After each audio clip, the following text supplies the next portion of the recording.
Welcome to Tripura Info News Update. 11 Mandai বাজার বিধানসভা কেন্দ্রের অন্তর্গত দীনবন্ধুনগর ভবচন্তাই থেকে কামানমুড়া পর্যন্ত আজও সামান্য ব্রিক্স সোলিং রাস্তারও ব্যবস্থা নেই। স্থানীয় বাসিন্দারা জীবনের ঝুঁকি নিয়ে কাঁচা রাস্তা দিয়েই প্রতিদিন যাতায়াত করতে বাধ্য হচ্ছেন। এলাকায় একটি বক্স কালভার্ট ছিল, যা প্রায় 5 বছর আগে ছড়ার জলের তোড়ে ভেঙে বিলুপ্ত হয়ে যায়। কিন্তু দীর্ঘ সময় পেরিয়ে গেলেও নতুন কালভার্ট নির্মাণ বা রাস্তা সংস্কারের কোনো উদ্যোগ নেওয়া হয়নি বলে অভিযোগ স্থানীয়দের।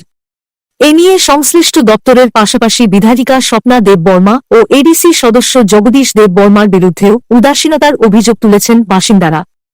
স্থানীয়দের দাবি, 2026 সালেও এলাকাটিতে রাস্তাঘাট ও পানীয় জলের মতো মৌলিক পরিষেবার অভাব রয়েছে। সংবাদ মাধ্যমের মুখোমুখি হয়ে তাঁরা গোটা বিষয়টি তুলে ধরে দ্রুত সমস্যার স্থায়ী সমাধানের জন্য প্রশাসনের কাছে আবেদন জানান। এই এলাকার নাম কি কাকা? এলাকার নাম তো জেনাবন্ধুনগর। হ্যাঁ, জেনাবন্ধুনগর। দিদাম মানে কামনবাবে বহু অঞ্চল তাই যোগাযোগ ব্যবস্থা নেই। দীনবন্ধু দিদামবন্ধু না,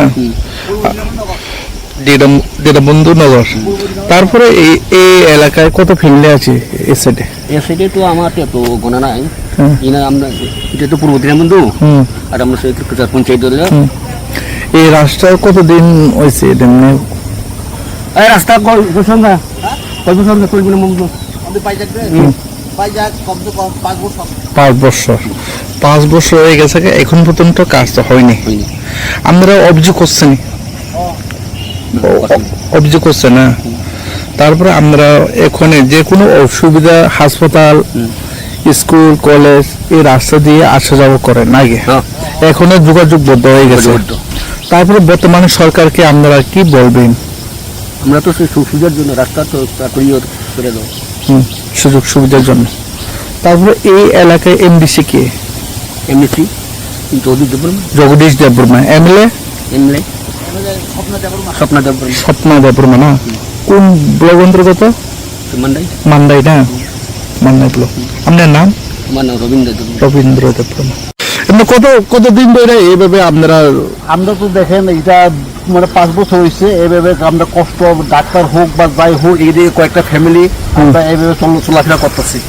হ্যাঁ, আর এদিকে একটা হাই স্কুল আছে, আমাদের কামারমুড়া হাই স্কুল। হ্যাঁ, অনেক পুরান ধরনে 1950 সালে এটা স্থাপিত হইল। হ্যাঁ, স্কুলটা ফুলাফান এভাবে স্কুলে যাইতেছে।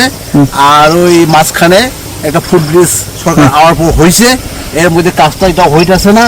আর এখন এই এনআইটি কাছে, এনআইটি এটা দিয়ে 2 কিলোমিটার কেবিয়া হাই সেন্টারি আছে। আর আপনি বাচ্চারা ফুলাফান এই পাহাড়িগঞ্জে প্রাইভেটের প্রবলেম লাগে শর্টকাটে এইভাবে যাইতেছে। আর নদী বন্যা দিকে তারা কষ্ট হইতেছে এইভাবে। আর ওই আপনি এমএলএ সাহেব তো আমরা 2018-তে বিধানসভাতে আনছে, ফুটব্রিজ হয়েছে। আর এখন যে বর্তমানে যে বর্তমানে 2023 সালে যে আপনার স্বপ্না দেব বর্মা, হ্যাঁ, ত্রিপুরা মথা যে এমএলএ, আর ওই জগদীশ স্যার আপনি চেয়ারম্যান হয়েছে এডিসিতে 2021 পর 5 বছর। আর এখন বর্তমানে এমডিসি এই কোনো দেখাশোনা হই না, করছো না। আর আমরা যেভাবে এটা অ্যাকশন প্ল্যানটা ফেলাইতেছি, তারা অফিস আদালত কইতেছে এটা হইব, অসুবিধা তো আরো বাড়তেছে। এমনি কত বছর হয়েছে আঙ্কেল? এইটা আপনার 5 বছর হয়েছে বক্স কাভারটা যে বাংছে। হ্যাঁ, আর আপনি ওই বর্ষাকালের বাদে আপনি চৈত্র চললে আমরা ওই তো বুড়া বুড়ি তারা ডাক্তার আমাদের ওই ক্ষেত্রে মিটিতে চলাফেরা করতেছি। হ্যাঁ, হয়েছে তো।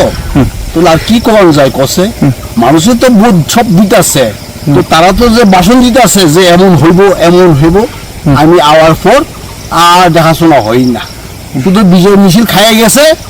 আর এখন সব ঘরের মধ্যে ঢুকে দিছে। বুঝলি? আপনার নাম? আমার নাম মিন্টু দেব বর্মা। মিন্টু দেব বর্মা।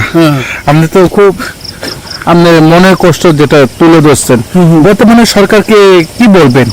বর্তমানে তো এটা না হইলেও তো আপনি যে মানতে যে এরিয়া যে এমএলএ, আপনি যে এই এমডিসি হোক, আমার তো চোখে না পড়লেও তো অন্য জায়গাতে চোখে পড়ার অধিকার। হ্যাঁ, কোন জায়গাতে হসপিটাল হইতেছে না, কোন জায়গাতে ফুলাফানের আপনি প্রাইভেট টিউশন পড়লে রাস্তাঘাটের সুবিধা, সবসময় তো গাড়ি ভাড়া দিয়ে যাওয়ান যায় না মাস্টার বাড়িতে। হ্যাঁ, বাইসাইকেল দিয়ে যাওয়া যায় এর মধ্যে একটু ব্যবস্থা এটা না হইলেও অন্য জায়গাতে একটু ব্যবস্থা এভাবে ঘুরা দেখেন শুধু ঘরের মধ্যে বয়ে থাকলে আর ভোটের কাছাকাছি হইলে কাকা মামা বাইটাই হ্যাঁ প্রণাম করে বুদ্ধ এইভাবে হইলে হই না। অসংখ্য ধন্যবাদ।